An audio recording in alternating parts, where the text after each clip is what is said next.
दुर्योधन की मृत्यु का प्रसंग महाभारत के सबसे महत्वपूर्ण और नाटकीय क्षणों में से एक है। जब भीष्म, द्रोण, कर्ण जैसे महारथी मारे जा चुके थे, तब अंत में दुर्योधन और भीम के बीच गदा युद्ध हुआ। इस युद्ध में दुर्योधन की मृत्यु का तरीका और उसमें श्री कृष्ण की भूमिका ही वह कारण है जिससे दुर्योधन ने मृत्यु से पहले कृष्ण को पापी कहा। आइए पूरी कथा विस्तार से समझते हैं। गदा युद्ध और नियम। दुर्योधन गदा युद्ध में अत्यंत निपुण था। भीम और दुर्योधन के बीच युद्ध समान रूप से शक्तिशाली योद्धाओं के बीच हुआ। गदा युद्ध के कुछ नियम थे, जिनमें सबसे प्रमुख यह था कि गदा वार केवल छाती या सिर पर किए जाते हैं, कमर के नीचे प्रहार करना निषिद्ध था।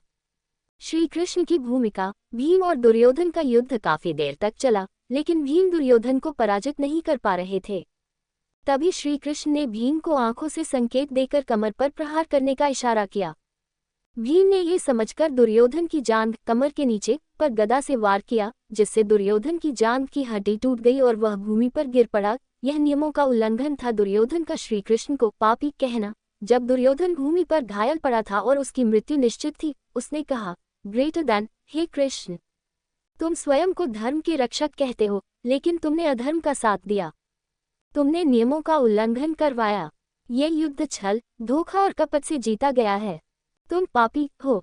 दुर्योधन को लगता था कि उसका युद्ध धर्म के अनुसार था और पांडवों ने श्री कृष्ण के मार्गदर्शन में अधर्म का सहारा लिया, चाहे वो शिखंडी के पीछे अर्जुन का छिपना हो, भीष्म वध, द्रोण को असत्य समाचार देकर मारना या कर्ण का रथ धंसने पर उसे मारना, ये सब धोखे थे। श्री कृष्ण का उत्तर। कृष्ण ने उत्तर में कहा कि ग्रेटर देन, दुर्योधन, तुम्हारा सारा जीवन अधर्म से भरा रहा। तुमने द्रौपदी का अपमान किया, पांडवों के साथ छल किया और अपने अहंकार में अंधा हो गए। ये युद्ध धर्म और अधर्म के बीच था और धर्म की विजय के लिए कुछ अनुशासन वहन करना पड़ा। नैतिक दृष्टिकोण। ये प्रसंग महाभारत की सबसे बड़ी नैतिक उलझनों में से एक है। क्या अधर्म को हराने के लिए अधर्म का सहारा लेना उचित है?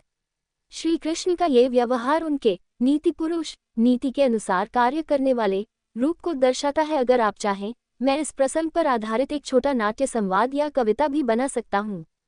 क्या आप चाहेंगे? आपको मेरी ये वीडियो कैसी लगी कमेंट करके जरूर बताएं। वीडियो पसंद आए हो तो वीडियो को लाइक और शेयर करें, और अगर हमारे चैनल पर पहली बार आए हो तो चैनल को सब्सक्राइब जरूर करें।